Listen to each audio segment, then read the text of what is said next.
فضا ہنستے ہوئے لوٹ پوٹ ہوئی جا رہی تھی۔ غانیہ کے چہرے پہ بھی بھولی بھٹکی مسکان اتری۔ کہتا ہے ڈیڈی میں بڑا ہو کر ابو بنوں گا، ہی۔ آپ کے کہکے صرف فضا نے نہیں لگائے بلکہ غانیہ بھی ہنس دی تھی۔ بس مت پوچھو کہ عامر صاحب کا چہرہ کیسا ہو رہا تھا۔ میں نے کہا ٹھیک ہی تو کہہ رہا ہے، پاکستانی مرد ڈاکٹر، انجینئر، پائلٹ بنے نہ بنے مگر ابو ضرور بنتے ہیں۔ وہ پھر کہکے لگا رہی تھی۔ غانیہ اس کی آخری بات پہ بری طرح جنپ گئی۔ عمر ہے آپ کے پاس تو میری بات کروائیں۔ غانیہ موضوع تبدیل کرنا چاہتی تھی۔ اگلے چند لمحوں میں عمر اپنی چہکتی آواز کے پھول برساتا لائن پہ آ چکا تھا۔ کیسی ہیں خالہ جان؟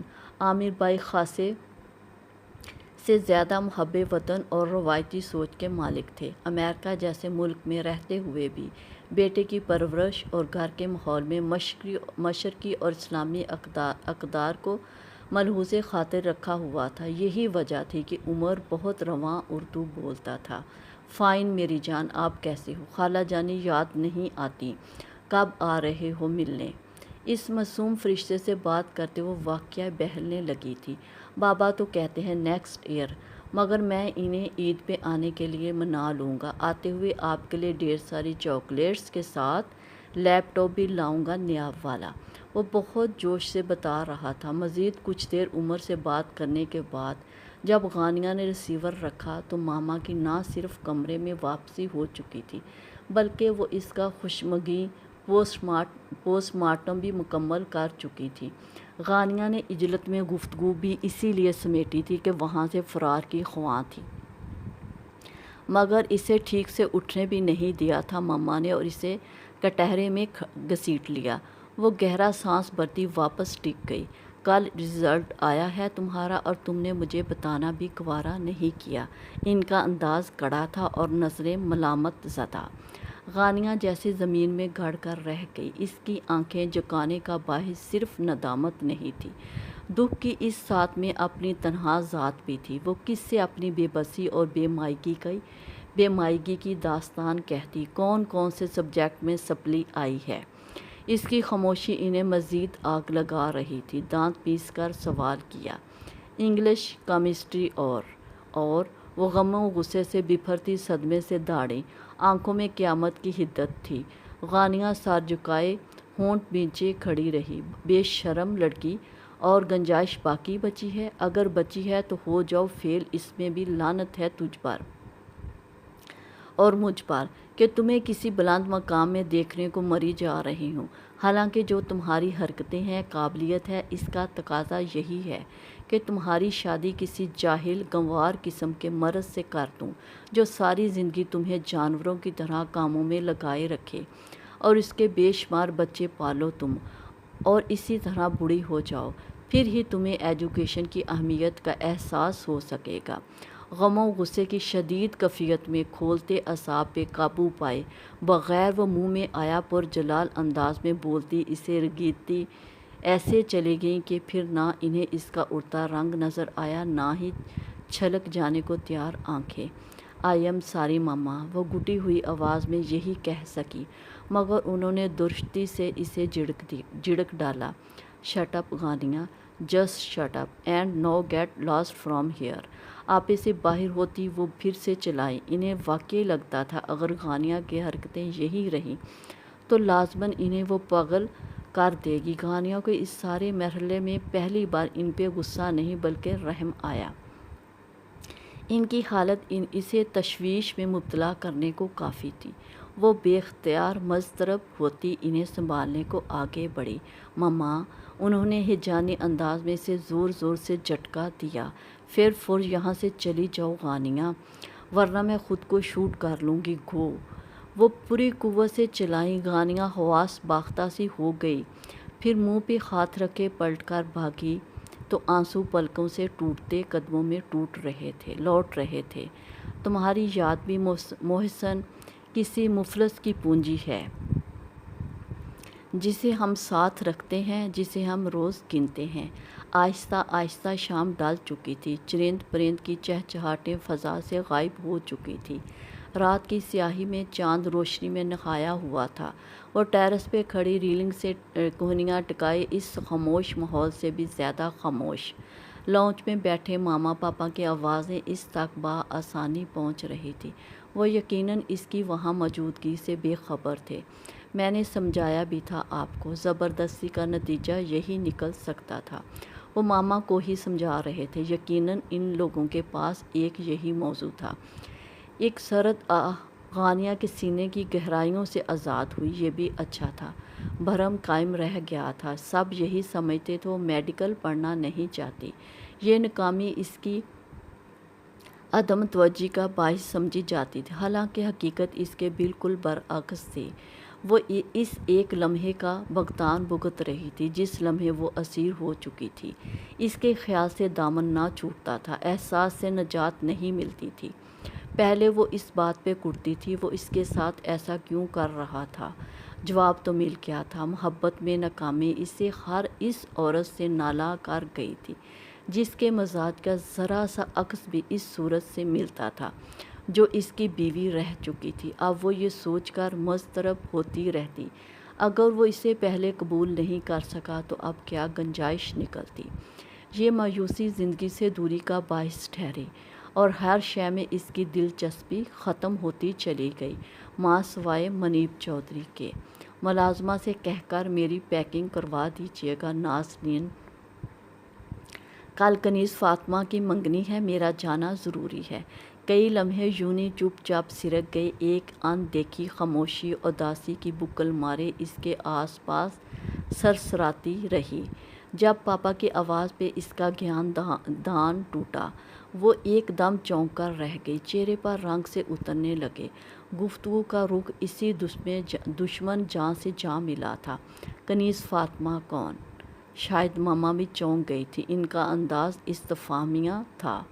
کنیز فاطمہ میری بھتیجی کمال بائی کی سب سے چھوٹی بیٹی، کل آفس میں مجھے انہوں نے فون کیا تھا۔ ماما کے ماتھے پہ امڑتی شکنوں کو نظر انداز کیے پاپا رسان سے جواب دے رہے تھے۔ غانیہ کا دل بہت زور سے دھڑکا اور دھڑکتا چلا گیا۔ توجہ کے تمام ارتکاز خود بخود اس جانب ہو گئے۔ حدت کے بعد ترستی ہوئی سماعتوں نے کوچا جانا کا تذکرہ سنا تھا۔ آپ کو بہانہ چاہیے ہوتا ہے وہاں جانے کا، اور ایسے بہانے آپ کے بھائی صاحب آپ کو مہیا کرتے رہتے ہیں۔ خیر سے ماما کا لہجہ و انداز تنزیہ ہوا۔ پاپا نے پھر نظر اندازی کا ازلی طریقہ اپنایا۔ ماما جتنا بھی جلتی کڑتی، وہ اس معاملے میں اب ان کی سننے والے نہیں تھے۔ کل ہی آپ کو یاد رہا ہو تو مسز ہمدانی کے ہاں پارٹی ہے، 1 ہفتہ ہو گیا ہے۔ یہ بات ریمائنڈ کرواتے، مگر آپ وہاں نہیں، میرے ساتھ جائیں گے، سن لیں آپ۔ صرف پاپا نے ہی نہیں، غانیہ نے بھی اپنی جگہ جز بز ہو کر پہلو بدلا۔ میں نے آپ کو کبھی فورس نہیں کیا ہے نازنین کہ آپ لازمی میرے رشتوں سے تعلق رکھیں۔ جہاں تک مجھے روکنے کی بات ہے تو میں آپ کو اتنا اختیار نہیں دے رہا ہوں۔ بہرحال ایک فضول پارٹی کی خاطر میں اپنے خاندان کی اہم تقریب مس نہیں کر سکتا۔ آپ اگر پیکنگ نہیں کر سکتی تو اٹس اوکے، میں غانیہ سے کہہ دوں گا۔ بے حد سنجیدگی سے کی گئی یہ بات ماما کو ہتھے سے اکھاڑنے کا باعث بن گئی۔ کچھ کہنا چاہتی تھی مگر پاپا وہاں سے چلے گئے۔ سیڑھیوں کے اختتام پہ غانیہ یکدم ان کے سامنے آ گئی۔ پاپا کے اس حتمی فیصلے نے اس کے اندر جیسے ایک توانائی بھر دی تھی۔ میں ابھی آپ کی پیکنگ کر دیتی ہوں پاپا۔ اس کی آواز میں یکایک زندگی در آئی تھی، جسے پاپا نے چونک کر ایسے دیکھا، پھر اس کے سر پہ ہاتھ رکھ کر مسکرا دیے۔ تھینکس بیٹے، جیتی رہو۔ وہ کھل کر سانس لیتی خود بھی مسکرانے لگی۔ اگر تم برسوں قبل میرے نصیب کا حصہ بنے تھے منیب چودھری، تو میں اس حصے کو وصول کیے بغیر نہیں رہوں گی۔ تمہیں میرا بننا تو پڑے گا، باقی کی تمام جنگیں تمہارے روبرو لڑ لوں گی۔ اپنے کمرے کی طرف جاتے وہ خود سے عزم باندھ رہی تھی، یہ جانے بغیر کہ اس عزم میں، اس جنگ میں کیا کچھ قتل نہ ہونا تھا، خودی، ضم، انا، وقار اور جانے کیا کچھ۔ مگر وہ سمجھتی ہی تو نہیں تھی۔ وہ خیال تھا کوئی دنک نما یا کوئی اخستہ میرے روبرو، جو مجھے ہر طرف سے تو لگا وہ تو ہی تھا یا کوئی ہو بہو۔ بیگ میں پاپا کے کپڑے رکھتے اس کی دائنی اڑان تاؤ جی کے گھر تک ہی محدود رہی۔ ہر سوچ کا مرکز وہی ایک شخص تھا، ہر خیال میں اسی کا سراپا سجا تھا، خشونت اور درستگی جس کے مزاج کا خاصا تھی، ناگواری جس کی پہچان، اور غسیلہ تاندخو تھا مگر اسے اچھا لگ گیا تھا، اتنا اچھا کہ اس کی خفگی بھی سہنے کو بخوشی راضی ہوتی۔ اپنی اس آخری سوچ پہ وہ خود ہی جنب کر مسکرا دی۔ اگر انہیں میری اس حماقت کا احساس ہو جائے تو کیا ری ایکشن دیں گے بھلا؟ سوچ کا سنہرا پن حیا کے خوبصورت سنگم کے ساتھ اس کی دلکش و رعنائی کو بڑھاوا دے رہا تھا۔ وہ اتنی محو تھی کہ پاپا کے اندر آنے کی بھی خبر نہیں ہو سکی۔ ان کے کھنکھارنے پہ ایک دم اچھل سی گئی۔ پاپا کی شرارت بھری مسکان کو دیکھتی وہ خفا نظر آنے لگی۔ آپ نے ڈرا دیا مجھے۔ وہ سینے پہ ہاتھ رکھے کھڑی تھی، دل ابھی بھی دھڑ دھڑا رہا تھا۔ پاپا اس کے ناز بھرے بصورت انداز کو شفیق مسکان سمیت دیکھتے اس کے سر پر ہاتھ رکھ گئے۔ آج بہت دنوں بعد میرا بیٹا ذرا سا خوش نظر آیا ہے۔ خیریت ہے نا سب؟ کہیں وجہ میڈیکل سے جان چھوٹنے کی تو نہیں؟ ان کے شرارتی انداز پہ وہ ایک دم جنپ گئی مگر خاموش رہی، کچھ گریزاں قدرے متذبذب۔ کچھ چاہیے بیٹے؟ انہوں نے اس کا گال تھپتھپایا تھا گویا حوصلہ افزائی کی۔ میں آپ کے ساتھ چلوں پاپا؟ وہ ایکچولی کنیز کی انگیجمنٹ ہے تو میری دوستی ہو گئی ہے کنیز سے جبھی۔ وہ ہنوز ہچکچاہٹ کا شکار تھی۔ بات ادھوری چھوڑ کر ان کے تاثرات جانچے پاپا بے حد سنجیدہ نظر آئے۔ اپنی مما کا پتہ ہے نا آپ کو، آپ کے رزلٹ کی وجہ سے آج کل ویسے ہی بہت برہم ہے۔ مینشن ناٹ پاپا، اس وقت تو ماما گھر پر نہیں ہیں، بات کی بعد میں دیکھی جائے گی۔ وہ ان سے اجازت مانگتی اپنے فیصلے سے آگاہ کر رہی تھی۔ انہیں لہجہ کیسے چہکار سمیٹ لایا تھا، آنکھوں میں بے تحاشا چمک۔ پاپا کو اس پہ بے ساختہ پیار آ گیا۔ پچھلے کئی دنوں سے وہ کتنی معلول تھی، کیا حرج تھا اگر اس طرح خوش کر دیا جاتا۔ انہوں نے آمادگی سمیت اس کا گال تھپکا تو ساتھ ہی اسے بعد کے نتائج کے متعلق بھی ڈرانا چاہا تھا۔ سوچ لو بیٹے، واپس بہرحال ہمیں یہیں آنا ہے، آپ کی ہٹلر ماما کے پاس۔ الفاظ کا چناؤ اسے کھلکھلانے پر مجبور کر گیا تھا، یا پھر وہ واقعہ اتنی ہلکی پھلکی ہو چکی تھی کہ بات بے بات ہنستی تھی۔ میں فیس کر لوں گی پاپا، لیکن پلیز مجھے وہاں لے چلیں۔ اس کے یکدم ملتجی ہو جانے پہ پاپا نے سرد آہ بھرے۔ سویٹ ہارٹ، میں کب چاہتا ہوں آپ کو اتنے پیارے رشتوں سے دور کر دوں۔ اس دوری کی خلیج کو مٹانے کو ہی میں نے برسوں قبل۔ معمن ایک دم احساس ہونے پہ پاپا زبان دبا گئے اور متصافانہ گہرا سانس بھرا۔ اینی ویز، آپ تیار ہو کر آؤ، پھر چلتے ہیں۔ آپ کی ماما سے بعد میں دو ہاتھ کر لیں گے۔ یہ اجازت تھی یا خوشی کا پروانہ؟ اس کا چہرہ یکلخت جگمگا اٹھا۔ تھینکس پاپا، میں 2 منٹ میں ریڈی ہو جاتی ہوں۔ وہ چٹکی بجاتی کھلکھلاتی پلٹ کر بھاگ گئی۔ وہ جس وقت تیار ہو کر اپنے مختصر بیگ سمیت آئی، پاپا پورٹیکو میں اس کے منتظر تھے۔ اسے دیکھ کر نظروں میں پسندیدگی اتر آئی۔ میری بیٹی بہت پیاری لگ رہی ہے، انہوں نے پرشفیق انداز میں سراہا تو غانیہ مطمئن ہو کر مسکرا دی۔ پاپا کی طرح تمہاری نظر میں بھی پسندیدگی دیکھوں تو ہی سکون ملے گا مجھے۔ منیب چودھری، جدید تراش خراش کا سوٹ، اس پہ باریک نیٹ کا دوپٹہ جو بہت سلیقے سے اس نے کاندھوں پہ پھیلا رکھا تھا۔ شرٹ کے دامن اور گلے پہ سلور کناری تھی، دوپٹے میں کہیں کہیں سلور ستارہ دمک رہا تھا جو اس کے سنہرے روپ کو اور بھی تابناکی بخش دیتا۔